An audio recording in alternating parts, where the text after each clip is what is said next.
everybody. Welcome to another program of the Artist Corner. Our guest today is the manager of the Milford Upton Mendon Town Crier, Marilyn Holman. Welcome, Marilyn. Thanks, Harry. It's nice to be here. It's a pleasure This to is gonna have be you fun. here as well. Thank you. You're an artist of so many different media. Yeah, I am. Yeah. How old were you when you got the muse to create? Well, very honestly, I was fiddling around with making doll clothes when I was a child, and paper dolls and paper doll clothes, and then I wanted to be an interior designer, so I'd take a shoebox and design a room and stuff. So I was really interested in art all of the time. But back then, kids did not get the training that kids get now. So that when I was 10 years old and said to my mother, I want to take art lessons, I wanted to take painting classes from an oil painting woman that we knew, she said, oh, you're too young. Let's wait and see if you still have the interest later on. And how old were you? I was 10 then. Yeah. So I continued with crafts, and I make wreaths, and I did some paintings when I was in high school, but nothing really fantastic. It's only been in the last 5 years that I've really gotten into it, taken all the classes that I can, and experimenting with all kinds of media. Well, we're going to share one of your pieces right now. Keenan, press up the first one. Oh, yeah. Okay, let me give you a little background. I was born on Long Island in New York, near the ocean, so my passion is the ocean. So I've lived on the East Coast, up here, I've lived in California. The water is always really important to me. Shells have always been really important to me, shells and sea glass. So this is a shell that I actually picked up someplace either on Cape Cod or Long Island. It's about this big, and it's got pink around the edges, and then inside the shell, put the picture back up, Keenan. Inside the shell, I have put smaller shells and pieces of sea glass, and probably something glittery, because I love glittery stuff. Yeah. And then drilled a hole in it, put it on a necklace, and made earrings out of shells to go with it. Wonderful, wonderful. Is that your favorite media? Is it shells? Is it jewelry? I am really having fun with the acrylic painting right now. I have to tell you, an artist gets into their right brain, and then the whole world goes away. And I found myself, I've been taking classes just for the last couple of years, but I found myself one day when I was painting daisies under a mailbox in a farm scene.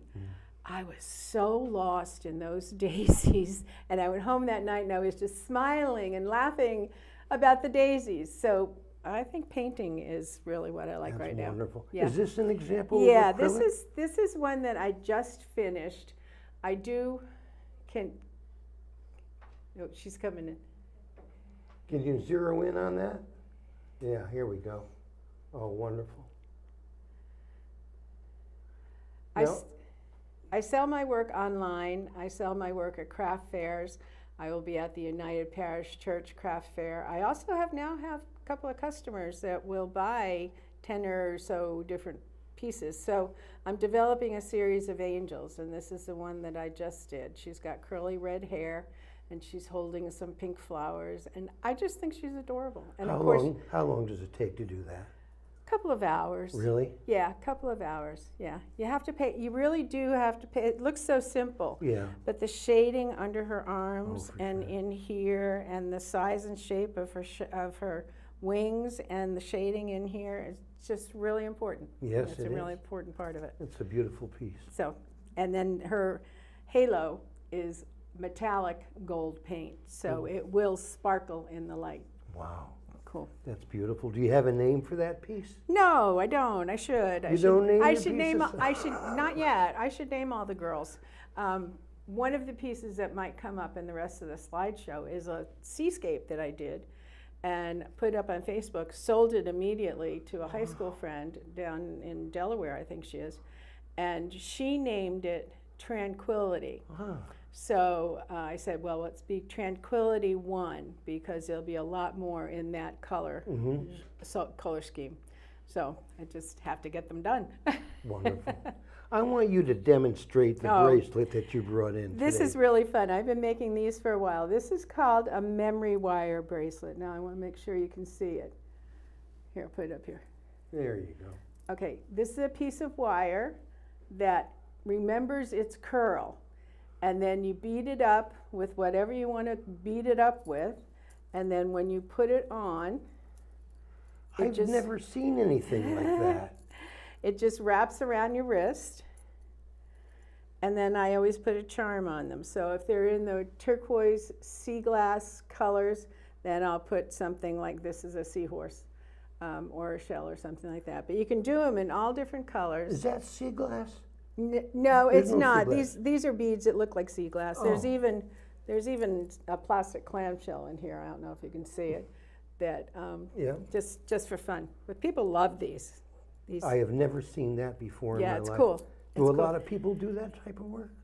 I have not seen too many. No. No. I took a class. I'll give some shout outs to Chevrolet for Beads in Uxbridge on 122. Pat is a wonderful beading teacher.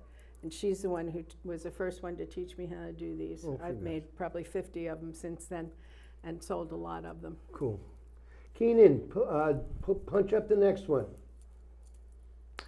That's a piece of, it's actually artificial sea glass. I have not been lucky in finding pieces of sea glass, especially turquoise on the beach. But you can purchase glass that is manufactured. It's recycled glass. It's manufactured and it looks like a piece of sea glass. And then you take a silver wire and wire wrap around it, and then off of the hook at the top, you just hang little dangly things. I think there's a pearl and a shell, and there's a little starfish. Is that starfish for real, or is that also jewelry? No, that's metal. That's metal. It's metal, yeah. So the piece is about this big. Yeah. Would hang like this one here, and you can put any kind of chain on it that you want to. Some people like them long, some people like them right here. It just really depends upon what you're wearing. Marilyn, what is sea glass? What is sea glass? Well, that's a really good question, Harry. I don't know. I think, well, it comes from a couple of places. It comes from dumps, it comes from shipwrecks, and it comes from people throwing stuff overboard. It's really glass. It's really glass, and those people who are real aficionados of sea glass will pick up a piece and say, it'll be dark cobalt blue, and say that's from a Noxzema jar from 50 years ago. And it's been bouncing around in the ocean, and that's what makes it so smooth. And then you can either drill a hole in it or you can wire wrap it and use it for jewelry. Incredible. So real sea glass now is very rare because people are using plastics. Yeah. And people are being much better about throwing things in the ocean. I have a whole bunch of brown sea glass, but you know, those are beer bottles. Somebody was having a party at the beach and threw them in, and they bounce around for quite a while, 6 months to a year. Some of them are 20 years old. Sometimes pottery will come up, and the pottery will have a watermark on it that actually will tell you it's from some manufacturer in England. So it's probably been down there a really long time. Yeah. After big storms is the best time to walk the beaches for glass and pottery and stuff, because everything just washes up. And then if it's close to a dump, then there's all that stuff that got thrown in the dump. There's a place in California, it's called Glass Beach, and it is just covered with glass. But they've closed it now to the public. You can't even walk on it because people will just take it. And it's part of our history. It's protected? It's protected, yeah. Incredible. That's California for Yeah, you. well, yeah, that's true. That's true too, yeah. Is sea glass worth a lot of money? Do you charge more as a result? Yes, sea glass. If you can go on Facebook or online, many different websites where people are saying, this is what I found today, and it'll be a small piece, can you see my hand? It'll be a small piece of pink or yellow, or sometimes the turquoise. Red is the one that is most valuable because red glass actually has gold in it. Yeah. Where is that apt to come from? Well, like Sandwich Glass Company down at the Cape, they make Yeah. a lot of red stuff. Huh. And so if it got thrown out in the ocean and thrown off a boat or something, and then bounced around. Incredible. And it has gold. It has gold in it, yeah. Wow. Yeah. The old red glass. Do you have any of that? I do not. I How- personally don't like red, so I'll never make anything with red. How often do you go to the beach? Well, I go to the beach as often as I can, which it's a long drive from here. Yeah. I do not find glass at the beach. I find shells. I find tons of cool shells. Yeah. But I don't find too much glass down here. So I buy it. People give it to me. I buy it online. Yeah. You know, there's so many people who have walked the beaches all of their lives and collected sea glass and not known what to do with it. And now they're cleaning out and they call me, you want some shells? You want some sea glass? And I go over and I get boxes full and little containers of sea glass, but I have big boxes of shells. Wonderful. And shells to me are like magic. How did that snaily creature in there make that beautiful hard thing? And Yeah. you know, like a conch shell, they're big, Isn't they're that- beautiful, they have the iridescent inside. An abalone shell, if you've seen an abalone shell, in California, we lived in California for a while, and abalone was eaten. So there were a lot of abalone shells around, and they're absolutely magnificently iridescent and pearly and gorgeous. It's a miracle. It is. It's absolutely a miracle. Yeah, it boggles my mind when I see something like that. Me too. Keenan, punch up the next one. Now this is a real quahog shell from Cape Cod. And I took that and I cleaned it. You have to clean shells. You dip them in water and muriatic acid, and that will eat all the barnacles and stuff off of it. It's amazing how clean it gets. And then after I do that, then I paint a design in it like I did here. On my left-hand side, I think it's going to be your right-hand side, that purple section, Yeah. that's the real purple that's inside the quahog shell. So I made the design around that purple. It's on the side and then it's all around the bottom. And then put the beach and the ocean inside. And then you seal everything with some kind of a varnish so that it's shiny and it's really pretty. It's beautiful. Yeah, quahogs are fascinating. That's your favorite thing. working Yeah, with that's probably my favorite shell. I'll get you some quahog shells, kiddo. Okay, good, good. How long does it take to do something like that? Oh, the longest part is the cleaning. Yeah. Because a quahog, you have to soak it in the muriatic acid, and depending upon how much gunk in where the two halves of the shell connect together, there's a lot of gunk. There's Yeah. a lot of muscle there. So you got to soak it long enough to be able to scrub that or scrape that off, because that's not pretty. I never heard of that acid before. The name of it? Muriatic acid. Is it strictly for art? I mean, does it have other No, applications? I don't think so. I buy it at Koopman's. I learned about it on a website or a Facebook page of women in Florida who were cleaning their shells, how to clean your shells, probably on Pinterest, Yeah. how to clean your shells. Oh, okay. There's a couple of places in Florida where you get tons of really big shells. Yeah, So that's where I learned about it. cool. So, Keenan, the next one. all right, now this is a clear plastic or glass globe that you take the top off of, and inside I have put sand, and then there's pieces of sea glass and there's small shells. Problem is you're limited by the size of the hole. But and then I always put, like, the kids love when I put plastic sunglasses in there. They're little bitty plastic sunglasses that are sparkling.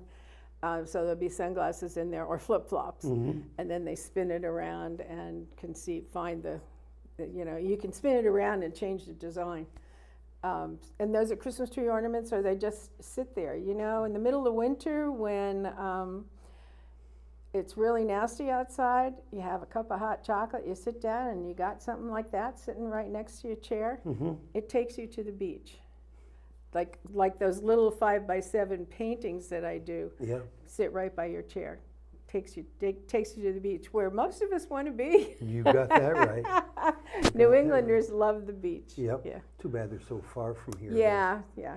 Which beach do you go to when you do go? I like the Rhode Island beaches. Me too. But I have to tell you, and second beach in Newport, Secushet, I believe it's called, is gorgeous in August. The water is warm, the water is clear, the sand is clean, it's not terribly crowded, and the view is just phenomenal. And the waves aren't huge either. Okay. So that's one of my favorites. Yeah. Cool. Up in New Hampshire, it's too cold to swim. Yeah, it is too and there's cold. no waves at all. Yeah. Down on the Long Island Sound, there's some wave action. Of course, I was raised on Long Island, so I had the Atlantic Ocean with a lot more wave action. But that's okay. Yep. I'm happy to just wade in and be wet. There you go. I like to be wet. Keenan, the next one. Oh, okay, so that is an angel. Now that is an angel that shell, the body of the angel, is from, it's an oyster shell, and it's from Newport, the beaches in Newport. And you pick those up, you clean them with the muriatic acid, and then there's a pearl for a head. It's all wired together through the hole in the pearl, and then a big bow is tied, and it's all put together with her little halo, and these are Christmas tree ornaments. Wow. And I learned that when you're making a Christmas tree ornament and you want it to hang straight, the thing has to come right out of the center. It can't come out of the back. Because the first ones that I made that came out of the back, the angels were hanging like this. Oh my. So we learned by doing. Incredible. That is a beautiful piece. Thank you. Keenan, what else we got? Oh. Oh, okay, now this is a wreath, and this one, those are quahog shells on there, and a real sand starfish. I did not find that starfish, somebody gave it to me. Wow. And then some pearls and other shells, and I like everything shiny, so everything has been sprayed with a varnish and then sealed together, and then there is a bow on the top, so you can hang it indoors or outdoors. How can people reach you? How can people reach me? Okay, my name, Marilyn Peck Holman, is go to Facebook, Marilyn Peck Holman, and talk to me there. I put pictures of everything that I make on my personal Facebook page, and then copy it over to the business that I am is, if you can see this, it's called Shellscapes. So, yeah, there, you can see it. I don't know which way it's supposed to go. There you go. Okay, Shellscapes by Marilyn. Yeah. And I have everything on there too, and then private message me and we'll talk about what it is that you want or what it is that you want me to make for you. Oh, you do custom work. I will do custom work. Like, for instance, the necklace that I'm wearing today is blue. Somebody else wanted one with a little bit more blue in it, and somebody else wanted a green one, and so yeah. Is that a tree of life that you're wearing? This is called this is a tree of life pattern. Yeah, I don't know. I'm going to put it back on it's probably better there on my shirt. It's a tree of life pattern. This is a little difficult to do. It's really interesting, though.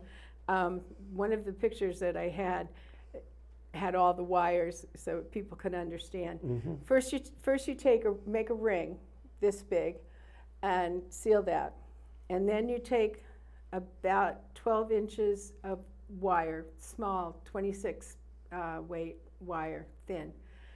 You need 12 of those, and you wrap them in half.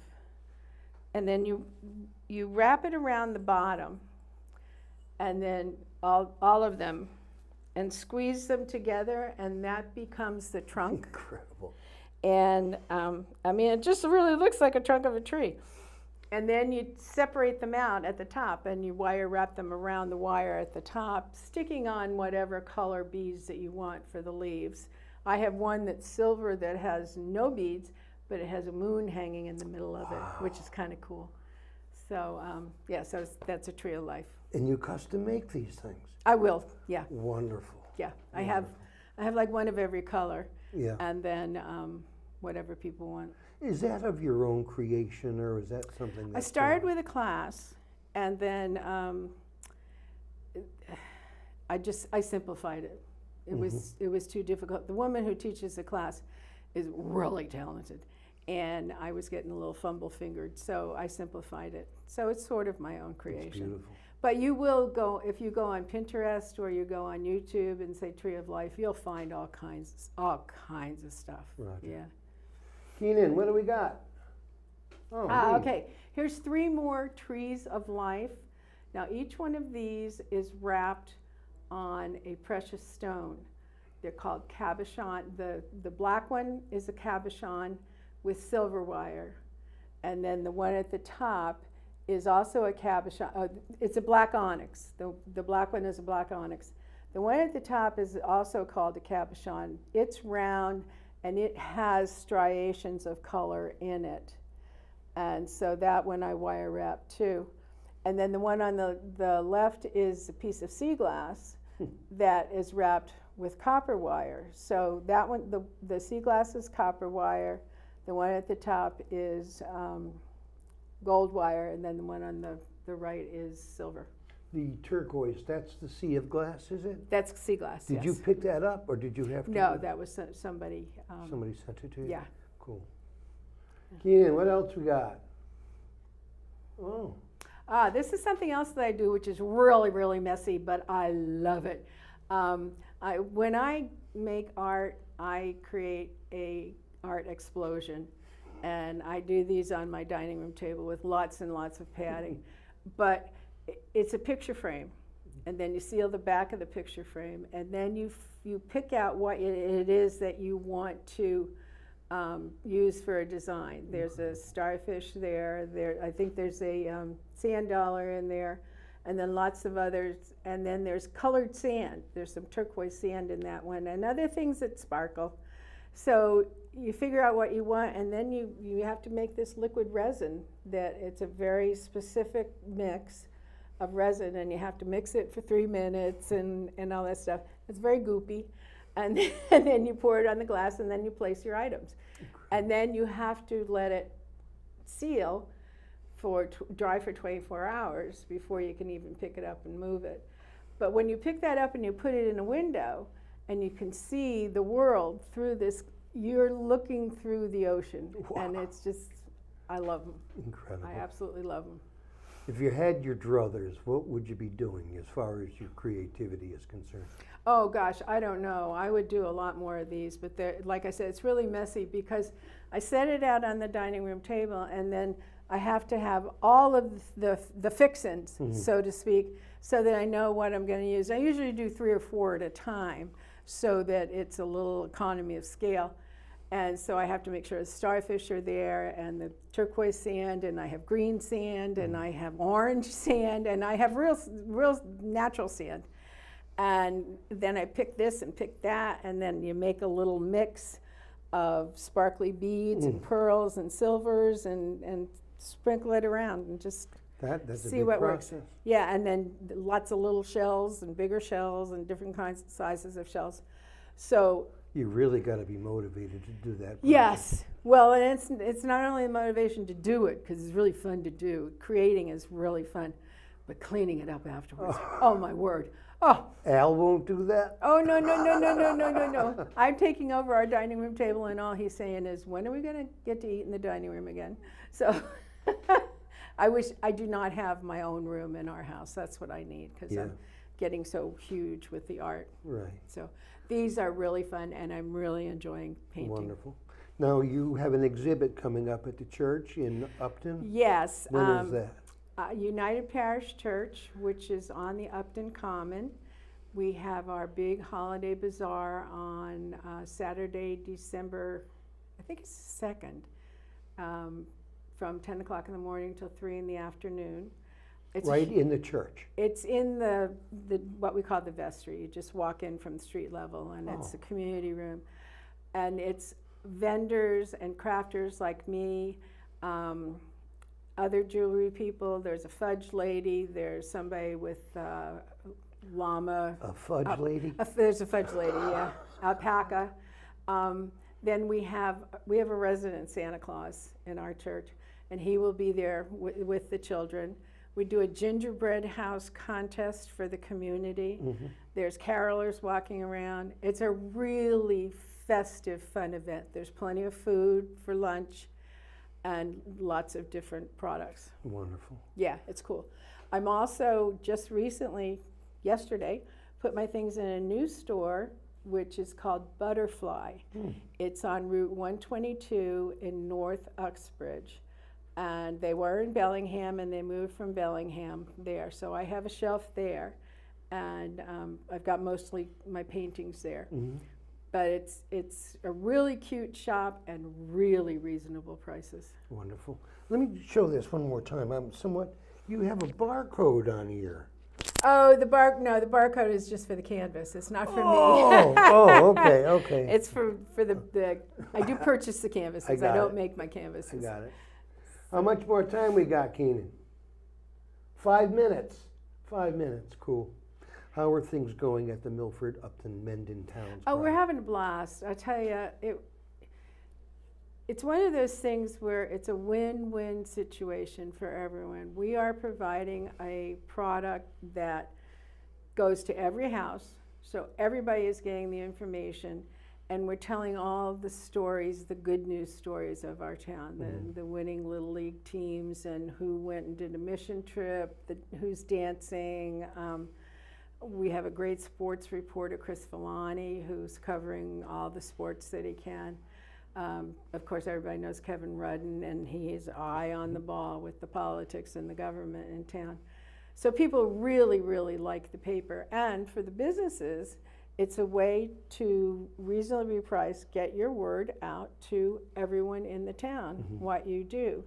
And I visited a lot of people in town and gone to parties in a lot of homes in town, and the newspaper is either sitting on the coffee table, because it's a 2-week paper, so it sits there for 2 weeks, or it's in the bathroom.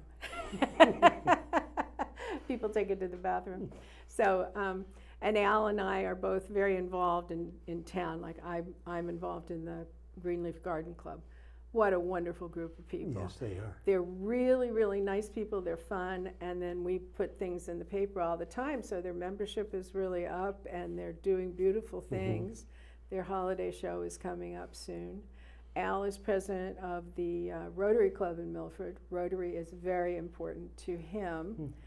And I am chairman of the advisory board for the Salvation Army. We have just recently had new officers come to town, transfer of officers, and so new officers who have come to town, and our kettle kickoff is November 14th. We're looking to get more businesses involved by having kettles like right in front of their business and having their people staff it, besides just being at the major grocery stores.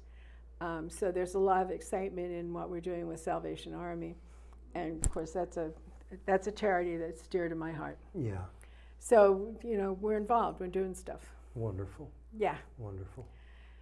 And Harry is our photographer. I'm sure you all know that by now, but nobody knows that. Nobody knows that. Nobody knows We that. put his name under every picture that he takes for the town crier, and he does a wonderful job for us. There's just so many really interesting things going on in all of our communities. We publish for Mendon, Upton, and Milford. And in all of our communities, there's so much going on that's positive and upbeat. And we're really excited that we get to promote that. Otherwise, I mean, the daily newspapers, what's left of the daily newspapers, you would never see your kid's name on the honor roll in the dailies. We try to get all the honor rolls in, and the dean's list, and we feature the new teachers in town, so that people... New doctors? No, well, teachers are public, doctors have a business, so I'd like them to purchase advertising. Oh, I see, okay. Very honestly. Okay, I didn't know they were paying for that. I thought the paper covered that. The town crier is totally supported by advertising dollars. I don't think everybody realizes that, because it's free to you, the reader, but we got to pay our bills somehow, and we have a staff of about 10 people. So we charge advertisers businesses to put pictures in put their advertisements in the paper. Right. And give them, we create the ads or they create their own ads. And she's trying to get your eye. Okay. Wrap it up. Wrap it up. So anyway, Town Crier has been a wonderful experience. Milford's been being published for 11 years, Mendon and Upton for 26, and we're going strong. Too many more, my dear. Yes, thank you. Thank you, Thanks, Marilyn. Harry. Thank you. It was fun. Thank you, everybody. Thanks for watching. We'll catch you again next month. I don't know who's going to be here. In the meantime, take care of yourself. If you're so blessed, call your mom. And if you're so able, hire a veteran. Bye-bye, everybody.